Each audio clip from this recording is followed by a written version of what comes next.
guy sent me a YouTube question. I don't know what it was. It was from one of my videos. And he's like, so the question was, for white belts, people don't know, they think that maybe rubber guard's dangerous. I'd like to address it for them. So he said, in your opinion, is rubber guard, when correctly utilized via hugging the knee rather than purely pulling on the ankle, safe for the knee if you have sufficient hip mobility? So with that said, you know, I want you to kind of break down the rubber guard, first of all, because it's something you guys teach. You're kind of, you know, I play a little rubber guard, but nothing, you know, I don't know it to the extent that you do. So I wanted to go to you, Brandon, because you're the source with it, man. You teach it, you play it. It's part of your game, big part of your game. So like, as far as the rubber guard goes, like what are the basic things that, you know, when you're showing a new jiu-jitsu practitioner the rubber guard, what are you trying to like hone in? What are you trying to focus on? So the question alluded to, first of all, thanks for having me on. You're welcome, dude. The question, he alluded to it a little bit when he was talking about the pull on the hip versus the pull on the foot. Yep. So if I pull on my foot, Birkenstocks, by the way. Those are good. Birkenstocks. They're back in style. They're not back in style, but I still wear them. If you pull on your foot like this, you see how you put like a pressure on the lateral ligament on the outside, the LCL. We don't like that. That's the end of that lever. So what I recommend to people is A, get over to your side. Don't play it from a flat back. Okay. Right. And then B, instead of going here as your first move, go here as your first move. And that pulls the stretch off of the ligament of the knee and down into the muscles and the hip. And the hip is a 360-degree joint. You know, like the knee is a hinge. Like it only goes one direction, right? Like if you start pulling it that way, these ligaments are there to stop that. They don't want that movement. Right. Right. But the hip is it's a ball and socket. It's meant to give maybe not 360 degrees, but, you know, a rotation. We can work with the hip. It's got more freedom. It's got more freedom of movement. It's got a little more play in it. You know, and also, man, you know this, you're transferring that stretch away from a ligament in the knee and into the muscle in the hip. Muscles can be stretched, and we can grow our flexibility by treating our stretching seriously and, you know, in a healthy way, in a respectful way to our body. But we don't have to just, I'm just not flexible enough. You're not flexible enough. Get flexible. Right. And the key, man, you know, the key that I wanted to say, like, yes, you don't want to pull on the ankle, obviously, because that puts torque onto that knee, that LCL.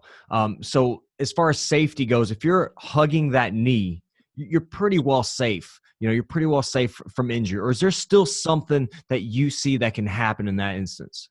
Well, you know, we're in a wild sport, dude. That's one thing that needs to be said right away. Sure. Nothing that we really do is safe if we're just being totally honest. Like if safety is like making sure I don't hurt myself is my number one concern, I really shouldn't be signed up for jiu-jitsu classes if we're being real honest. Right. So having said that, yes, you can play it safely as long as you are willing to follow your opponent rather than try to clamp onto him and force your will upon him, which is not really jiu-jitsu in the first place. Sometimes it's right to latch on and kind of hold what you got, but never if it makes you uncomfortable. So that's something I picked up off of Hickson. Just hearing him talk, I didn't train. I'm not like one of Hickson's students or something, but I've gotten to train with him on 4 or 5 occasions. And something that he was just really emphasizing one time, I think when I was a brown belt when I went, he was talking about he always just wants to get 1 inch more comfortable, just a little more comfortable and a little more comfortable until his opponent is so uncomfortable that they have to quit. Right. But he's not really seeking to make them uncomfortable. He's seeking to make himself comfortable. And because it's a zero-sum game, eventually his opponent submits. Does that make sense? Yeah. So when we're playing rubber guard, if we latch on and force him and we hold on to the point where he's stressing it, it's uncomfortable, it's already too late. We should have moved on and followed the principles of the guard rather than falling in love with one manifestation of the guard. Yeah, and I think that, you know, number one, you're kind of reinforcing the knee by hugging it, number one. And then number two, a big thing that like people, I think a misconception is that you have to be overly flexible to play that position. And I don't think that's the case. What I think is a lot of it's what's that? I agree with you. Yeah, I think the issue or the thing that people don't get is, you mentioned it, people play it flat on their back. You have to be on your side. You have to be on your side, because that way you take a ton of torque off of that knee and that hip, and you don't have to, because you scoot your hips, underneath them and onto the side a little bit. What you're doing is you're kind of taking stress. You're not forcing as much motion. You don't need as much from the knee at that point. It's true. Yeah. It's true. Yeah. And like you said, the principle of like letting go, right? Not forcing. I think the example that I would, tell people is like, if you're playing in the gi grips, right? If you feel like somebody's got a strong, grip, and then they're like fighting and breaking your grips, if you feel like they're getting ready to break your grips, just let go. Don't fight it, right? Let go and regrip. Yeah, it screws your hands up bad. So like, one thing, people like white belts will grab on and they'll hold on like a death grip, right? But like, dude, if you feel they've got a really good grip break, you just let go and regrip. And so that saves your same thing, with the rubber guard. Maybe you get it set up to a certain point, and then they're really posturing up or positioning or flattening you out. Let go, reposition, go to something else and work your way back to it. Yeah, totally agree. I think that follows the philosophy of jiu-jitsu much more cleanly anyway. What would you teach if you're teaching somebody, what are like some key principles like we talked about? What are some key principles you want them to follow with the rubber guard, besides, kind of not forcing it? The hand on the mat. So there's kind of two styles of rubber guard. Okay. I know probably people who listen to this and are not like rubber guard aficionados or whatever. They'll be like, what? There's multiple rubber guard, but there are kind of two rubber guards. There's kind of the one that you think of when you see Eddie's game, where he pulls the foot and he clears the head and he goes to omoplata style plays over on that isolated shoulder. Yeah. Yes. Uh-huh. But what you see really more often nowadays, especially in competition, is when you're on that, so I'm holding that same shoulder and you start to stack me onto that, rather than trying to pull on that foot, guys catch that dead orchard on the other side now. Got it.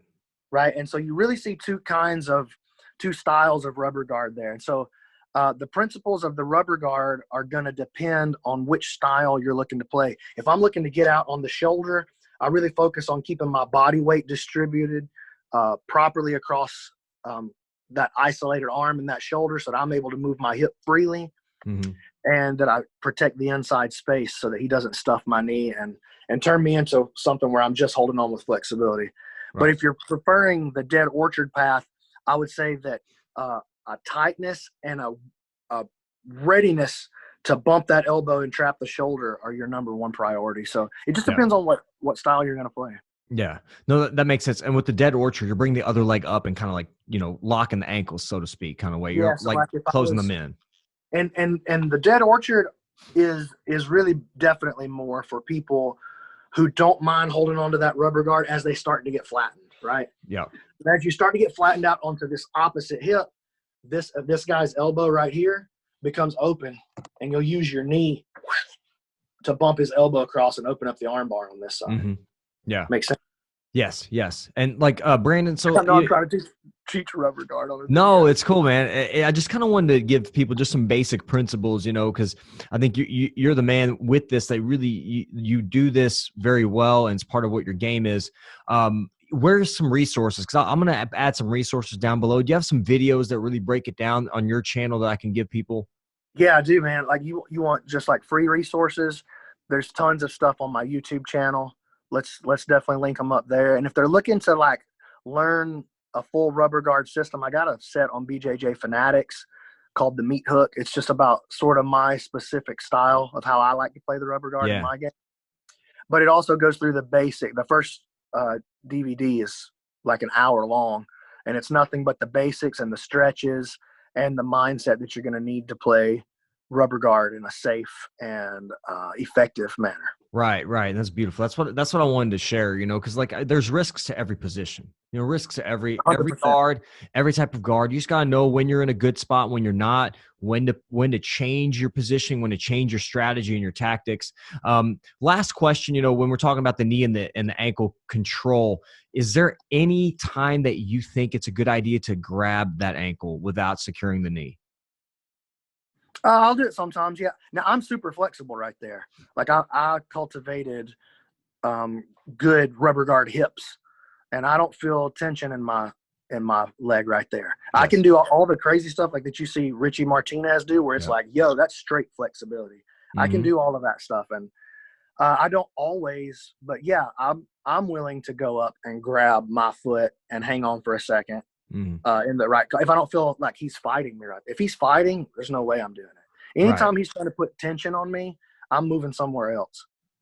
What would you do in that case? Like, say you have the ankle and then somebody's, you know, a lot of times they'll try to posture up, right? Put tension in that capacity, posture up or pressure you. Let them go. Let them go. If they're pressuring, I try to get them overhead. Got it. I want to take them that way. Pressure, they're walking into my game. I want them to pressure me. Right. Right. But if they're trying to like pull away and sit back and I'm having trouble controlling them, go with him, shove him, stand up and bust him in his mouth. Got it. That's awesome, man. Yeah. And I'm going to link some, no, it's, you really, the thing is as well, a great point is that you want to attack, like as soon as you relinquish or let go of this position, you got to start going to something else, or you're going to elicit the scramble and you're going to be on the defense. So as soon as they let go, you got to know like, hey, maybe I've got something else I'm going to. Maybe I'm going to sit up and arm drag, whatever it is, or get, you know, try to get underneath them. So you got to have something already, you know, in your game plan to go to. You just don't want to like, I got rubber guard and that's it. You know, you got to have a plan A, B, C, you know? Yeah. Well, in the beginning, you know, you don't have any plans. You're just trying to figure out the first plan, Phil. Yep. So I get it. I get it while we hold on and stuff. But as a beginner, you got to learn and really invest. It's hard to believe, but if you let go, that's the best way to keep him sometimes. Sure. Yeah. Let him move. That's the best way to control him sometimes. Right. And you get that push pull, you know, you get that tension, that pressure, and then you can kind of, you know, and that's how you learn as well. So yeah, that's kind of what I wanted to cover, man. And I'll link some of your stuff down below, because you've got, you know, so obviously some great stuff on your channel, and also you have some products out, and we'll link those down for people that are interested in rubber guard. But yeah, for sure, the hip mobility is important. You know, you don't want to stress your joints, because you're, you know, like for the example, the LCL is one of those joint, man. If you keep taking that ligament and stretching it, it's just going to elongate. It's almost like, I'll tell people, it's kind of like Laffy Taffy, you know, you pull that Laffy Taffy long enough, it starts getting really long, and it doesn't really, you know, you can lose tension on it. You need that tension to keep your knee stable. So you don't want to rely on that. That's what happened in my ankle. I just kept injuring it through basketball. Oh, really? Kept rolling it until it finally is just like, no, we're not going back. That's it. Yeah. And, you know, it's about longevity too. You know, you want to be on the mats. You don't want to just destroy your joints just going for positions. That you want to give yourself some time to, you know, acclimate for sure. 100%, man. That's awesome, crucial. Brother. I appreciate it.